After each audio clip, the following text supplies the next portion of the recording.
Төргийа. Өргөдлийн байнгын хороо өнгөрсөн хаврын чуулганаар шинээр байгуулагдсан. Хүндэн зориулж байгуулсан байсан 4 байнгын хороо татан буулгасан. Өргөдлийн байнгын хороо үр дүнтэйгээр шуурхай ажиллаж эхэлж байгааг та энэ маань өнөөдөр ингээд харж байгаа болов уу гэж бодож байна. Нийтдээ 7 сарын 9-өөс хойш Ахмадын тэтгэврийг нэмэгдүүлэхтэй холбоотой 14 санал ирсэн. Энэ асуудлыг өргөдлийн байнгын орны дарга Номин Чимэг гишүүн ахлаад ажлын хэсэг байгуулъя гэд Эрдэнэт гишүүн, Рэгдэл гишүүн, Мөгтлөг гишүүдээр ажлын хэсгийн дүгнэлтийг гаргуулж ажиллаж байна гэж харж байна. Тэгэхээр нийт энэ өргөдлийн байнгын хорооны чуулганыг үзэж сууж байгаа хүмүүс маань улсын хуралд хандах юм бол асуудал хилцдэм шүү. Та бүхний төлөөлөл энэ ч шийдлийг эрэлхийлэх гэж сууж байгаа. Та бүхэн өргөдлийн байнгын хороонд хандаасаа гэж хүсэж байна.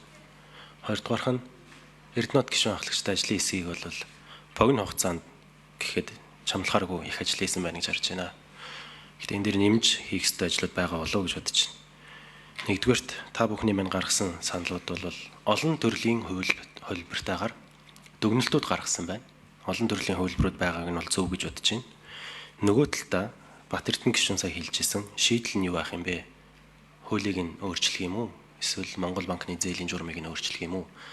Гэсэн шийдлийнхэн санал нь цуг байх юм бол өргөдлийн байнгын хорон дээр хэдүүлээ хамт саналаа хураагаад тэрнийг цааш нь төсвийн байнгын хороонд явуулах гэсэн. Өргөдлийн байнгын хорооны хариуцж байгаа ажлыгаа боддоор хууль эрх зүйн орчинд тусах боломж нь бүрднэ гэж харж байгаа. Гуравдугаарт маш олон улс төрчнөр цалин тэтгэвэр нэмнэ гэж бобрдог. Үнэн. Нөгөө талдаа яаж нэмэгч байгаа вэ гэдэг орлогынхоо их усрыг бас ярих хэрэгтэй. Монгол банкыг инфляц хөөрөгдөд ингэж яриад загнадаг, сангийн яамныг орлого нь хүрэхгүй байна гэж загнадаг. Би бол төрийн байгууллагынхаа өмөрч хэлмээр байна. Энэ хэд маань улс төрчдийн гаргасан чиглэлийн дагуу л ажиллаа хийдэг.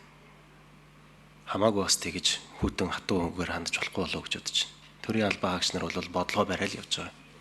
Тэгэхээр улс төрчд маань өөрсдөө эдийн засгийн мэдлэгтэй байх, төсвийн орлогыг нэмэгдүүлэх, инфляцийг яаж тогтвортой байдалтай байчих юм гэсэн энэ зүйлүүд дээр шийдвэр гаргах ёстой.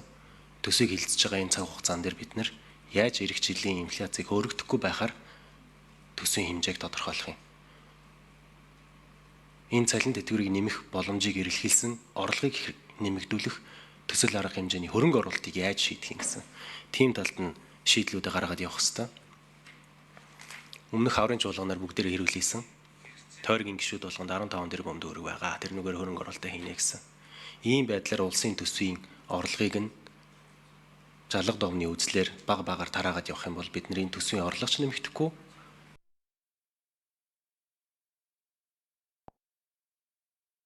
Төсвийн орлого ч нэмэгдэхгүй. Цалин тэтгэвэр нэмэх боломж нь үүсэхгүй.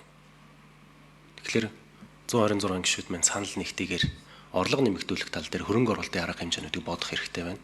Хувийн хвшлүүдийн орлогыг нэмэгдүүлэх, борлуулалтыг нэмэгдүүлэх төсөл арга хэмжээний хөрөнгө оруулалтыг шийдэж өгөх хэрэгтэй. Энэ дээр бас хамтраад өргөдлийн байнгын хороо маань манлайлалтайгаар ажиллаад бусад байнгын хорооноос ялгарч чадхаар үйл ажиллагаа явуулж чадах болов уу гэж миний хувьд бол харж байгаа. Тэгээ өнөөдөр хүрэлцэн ирж мэдээлэл өгсөн та бүхэндээ баярлалаа. Сая хэлсэн шийдлүүд нь юу байх юм? Аль хуулийг яаж өөрчлөвл? Аль заалтыг хэрхэн өөрчлөвл? Ямар үр дүн гарах вэ гэдэг боломж бололцооны шийдлийг хэдүүлээ хамтдаа ярилцъя гэсэн саналтай байна.